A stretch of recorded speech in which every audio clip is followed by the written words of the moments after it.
Imagine walking through a museum built on a mass grave and realizing that almost everything we know about those deaths isn't true. Today, we delve into the darkest laboratories of the 20th century. Nazi camps like Auschwitz and Japan's Unit 731 in occupied China, places where doctors and scientists turned human beings into materials for experiments.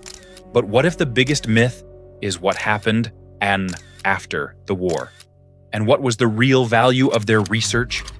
I'm Matthias, this is Spinofacts, and today we're exposing how governments quietly protected war criminal scientists, negotiated with the justice system for data that turned out to be almost useless, and then helped erase history for decades. And yes, I promise this will be tough, but at least no one's trying to inject us with seawater on camera. Not yet.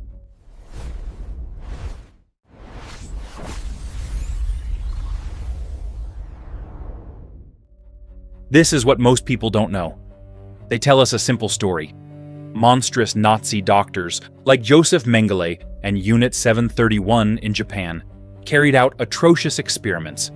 But then the good guys won, held trials, hanged the criminals, and buried their data because it was evil and unscientific.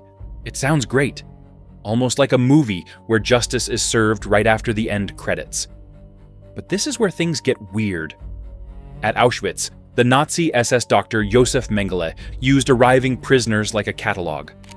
On the ramp, he chose who would work, who would die in the gas chambers, and who would become his test subjects, especially twins, Roma families, people with dwarfism or physical anomalies. Survivors describe amputations performed without anesthesia, injections that caused massive infections, and the deliberate killing of twins so they could be dissected and their organs compared afterward, sometimes by injecting chloroform directly into their hearts. Meanwhile, on the other side of the world, in Japanese-occupied Manchuria, Unit 731 was disguised as the Department of Epidemic Prevention and Water Purification. In reality, it was a sprawling complex near Harbin, where thousands of Chinese, Korean, Mongolian, and Russian prisoners were, deliberately infected with plague, cholera, typhus, and other diseases. Vivisected alive, their organs were removed without anesthesia to observe the disease in real time, frozen and then rapidly thawed to study gangrene and frostbite. Exposed to poison gas, explosives, and pressure chambers until their eyes burst. These weren't wartime emergency treatments gone wrong. They were factories of systematic torture with clipboards. Wait, things get even stranger. The war ends, and the files never reach the courts. What happened after 1945? Nuremberg-style trials are to be expected for all those involved. And yes, some Nazi doctors were prosecuted in the doctor's trial. But Joseph Mengele, arguably the most infamous of them all, went unpunished. According to historical summaries and survivor testimonies, he escaped from Auschwitz in January 1945 before the Soviet advance, went into hiding in Germany, was briefly detained and released by US forces unaware of his identity, and then fled to Argentina under a false name. He later moved to Paraguay and Brazil, where he drowned in 1979. He was never tried or convicted. Now let's look at Japan. The commander of Unit 731, Shiro Ishii, and many of his colleagues were captured. The Soviets held trials in 1949 in Khabarovsk, sentencing some to labor camps. But Western governments largely dismissed these trials as propaganda and ignored them. The American occupation authorities in Japan struck a secret deal. They granted immunity to Ishii and many doctors from Unit 731 in exchange for their biological warfare data, fearing that the Soviet Union would seize it first. So, while some Nazi doctors were hanged, key figures from Unit 731 returned home. Ishii died of cancer in Tokyo in 1959, never facing trial.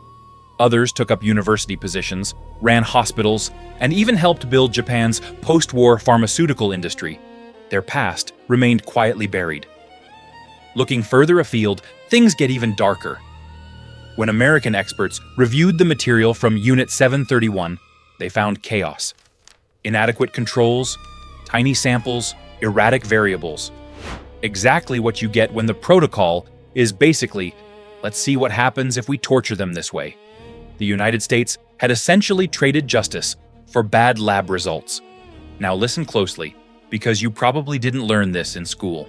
For decades, Japan officially denied or downplayed Unit 731. Families of victims who sued in Japanese courts were finally told in 2005 that yes, the atrocities happened, but no, they couldn't get compensation. Textbooks often omitted or softened the topic. Researchers who delved too deeply faced political pressure. Even globally, Unit 731 remained in the shadows. While Auschwitz became a symbol of the Holocaust, the Harbin death laboratories barely appeared in Western documentaries or classes.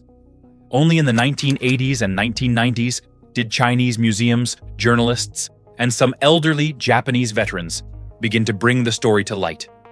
Who benefited from the silence? Post-war governments that wanted Japan as an ally in the Cold War. Institutions that quietly hired former perpetrators. Military programs that preferred not to admit they had negotiated with war criminals. It was easier to say the bad guys were punished and their work was never used, and leave it at that. So here's the most important question. If so much could be hidden about thousands of murdered people, what else is being hidden right now behind words like classified and national security? Why this truth hurts and matters. When we see abuses today, in prisons, clandestine detention centers, secret laboratories, the same logic is repeated. They're not really human. It's for the greater good. It's classified information. We've heard it all before, so we started from the belief that the world punished the worst medical crimes of World War II and buried their research because it was too evil to use. The truth? Camps like Auschwitz and Unit 731 were torture factories disguised as science. Many key perpetrators, especially in Japan, were protected through post-war agreements in exchange for data. Much of that data was scientifically useless, but the myth of its value helped justify the cover-up. Decades of denial and silence prevented millions of deaths from fully entering our collective memory. What impacted you the most? The immunity agreements, the useless data, or the fact that this remained hidden for so long? Tell me in the comments. And if you want to discover more hidden truths and surprising realities from the archives and bring them to light, subscribe to the channel. I'm Matthias from SpinoFacts. Thanks for watching the video. And remember, the world is stranger, deeper, and more connected than it seems. Until the next hidden truth.